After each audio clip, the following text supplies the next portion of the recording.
नमस्कार, आप सभी का हार्दिक स्वागत है एनवीर एजुकेशन के इस यूट्यूब चैनल पर। और मैं संपत लीडर आप सभी को राजस्थान कंप्यूटर शिक्षक भर्ती की तैयारी करवा रहा हूं, जिसके अंडर आज की अभी जो ये क्लास है वो है राजस्थान के इंपॉर्टेंट करंट अफेयर्स की। यानी आज के दिन जो है कौन कौन से करंट अफेयर्स के महत्वपूर्ण क्वेश्चन बने हैं उनके बारे में जानने वाले हैं। तो वीडियो अच्छा लगे तो अपने दोस्तों के साथ इसको शेयर कीजिएगा। और इसी प्रकार जो है डेली क्लास ज्वाइन करते हैं, उनके नोट्स को भी आप डाउनलोड करते रहें टेलीग्राम के माध्यम से। चलिए शुरू करते हैं।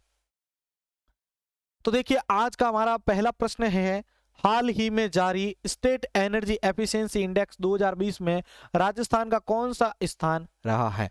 क्वेश्चन को वापस रिपीट कर रहा हूं, हाल ही में जारी स्टेट एनर्जी एफिशिएंसी इंडेक्स 2020 में राजस्थान का कौन सा स्थान जो है वो जो है राजस्थान का जो है कौन सा स्थान रहा है। तो इस प्रश्न का आपके राइट आंसर होगा दूसरा स्थान रहा है। अब इस क्वेश्चन से रिलेटेड फैक्ट देख लीजिए आप। बिजली बचाने ऊर्जा दक्षता में कर्नाटक पहले और राजस्थान दूसरे स्थान पर रहा है। पहले पर कौन रहा है? कर्नाटक। दूसरे पर रहा है आपका दूसरे पर जो है आपका राजस्थान रहा है। ठीक है ना। निर्धारित मानकों में राजस्थान को 100 में से 61 अंक मिले। कितने अंक मिले? 61 अंक मिले हैं। विद्युत मंत्रालय एवं ब्यूरो ऑफ एनर्जी एफिशिएंसी की ओर से जारी सूची में स्टेट एनर्जी एफिशिएंसी इंडेक्स 2020 में राजस्थान को दूसरा स्थान मिला है।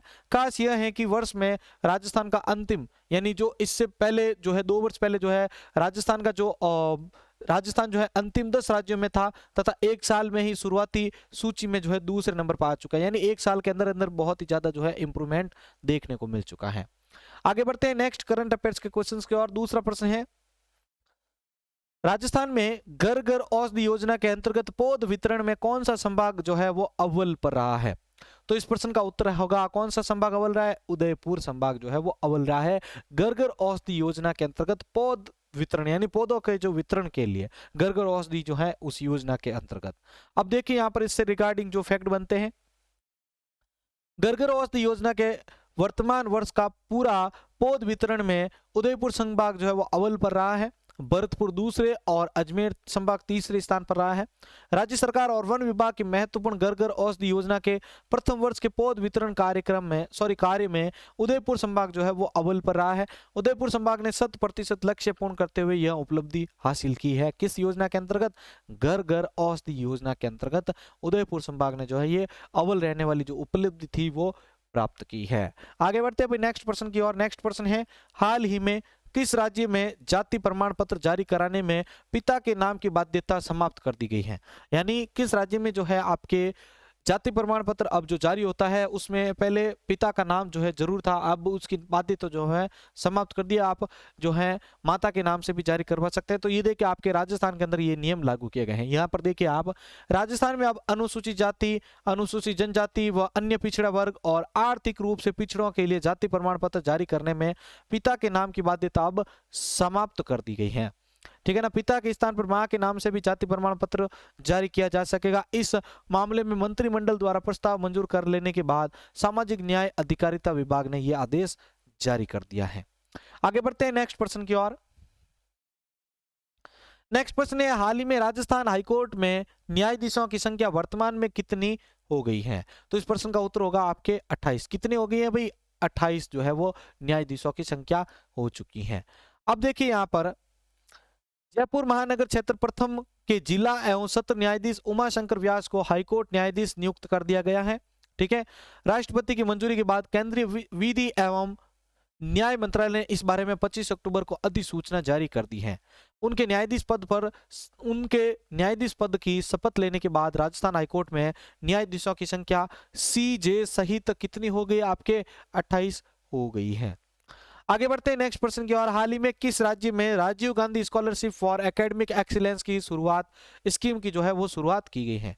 हाल ही में किस राज्य में Rajiv Gandhi scholarship for academic excellence की शुरुआत की गई है। तो इस प्रश्न का उत्तर होगा आपके राजस्थान के अंदर की गई है। कहां की गई है भाई? राजस्थान के अंदर की गई है। अब देखिएगा, मेधावी विद्यार्थियों को प्रतिष्ठित विदेशी संस्थानों में उच्च अध्ययन की सुविधा मुहैया करवाने के लिए राजस्थान सरकार की ओर से प्रदेश में RGAS योजना यानी Rajiv Gandhi scholarship for academics scheme जो है वो शुरू की गई है। इसके तहत आवेदन प्रक्रिया भी शुरू हो चुकी है। इच्छुक पात्र अभ्यर्थी 5 नवंबर 2021 तक ऑनलाइन आवेदन कर सकेंगे। राजस्थान के उच्च शिक्षा राज्य मंत्री भवन सिंह भाटी, राजस्थान के मुख्यमंत्री अशोक गहलोत ने पूर्व प्रधानमंत्री राजीव गांधी की जयंती पर गत 20 अगस्त को इस योजना की घोषणा की इस योजना की जो है घोषणा कर योजना जो है इसी सत्र से लागू कर दी गई है। तो यहाँ पर इसका जो है टॉपिक क्लियर हो चुका है। नेक्स्ट देखिए आप क्वेश्चन नंबर 6 है, राजस्थान के राज्यपाल कलराज मिश्र ने किस की अध्यक्षता में राज्य वित्त आयोग के गठन को मंजूरी प्रदान की है? तो इस प्रश्न का उत्तर होगा आपके प्रद्युमन सिंह ने। किसने? प्रद्युमन सिंह ने जो है आयोग के गठन को मंजूरी दे दी है। यहाँ पर देखिएगा आप राजस्थान के राज्यपाल कलराज मिश्र के जरिए आदेश जारी कर राज्य वित्त आयोग के गठन को मंजूरी प्रदान की गई है। राज्यपाल के वित्त आयोग के अध्यक्ष पद पर पूर्व वित्त मंत्री प्रद्युमन सिंह को नियुक्त किया गया है। लक्ष्मण सिंह तथा अशोक लोहाटे को इसका सदस्य बनाए जाने के आदेश भी जारी कर दिए गए हैं।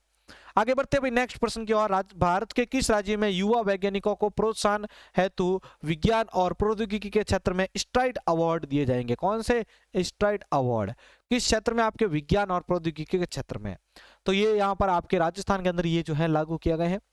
8वां प्रश्न है, हाल ही में 27 अक्टूबर 2021 को आयोजित हुए 16वें, ठीक है ना, 16वें पूर्वी एशिया शिखर सम्मेलन में आभासी तौर पर किसने भाग लिया है? तो इस प्रश्न का उत्तर होगा आपके नरेंद्र मोदी ने। प्रधानमंत्री नरेंद्र मोदी ने जो है इसमें भाग लिया है।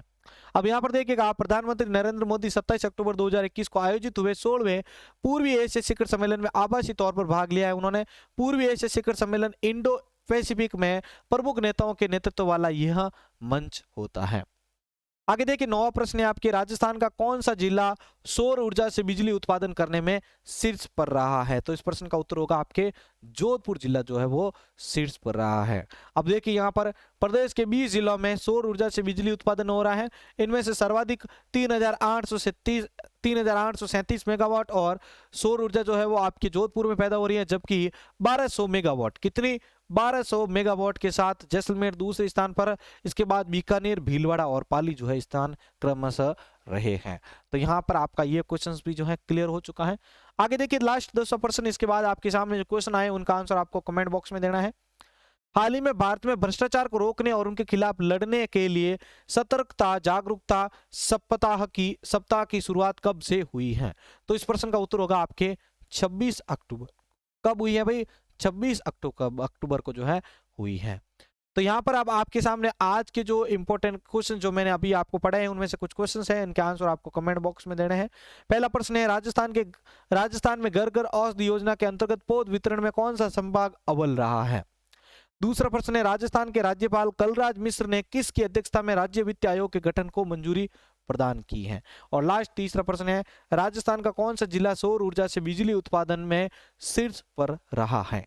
तो यहाँ पर आपको इन तीनों के क्वेश्चंस जो हैं ऑफलाइन नीचे कमेंट बॉक्स में देने हैं, ठीक है। और जो भी लाइक देगा और जो भी कमेंट देगा उनको वापस रिप्लाई भी कर दिया जाएगा और उनके जो नाम होंगे वो कम्युनिटी टैब में ऐड कर दिए जाएंगे।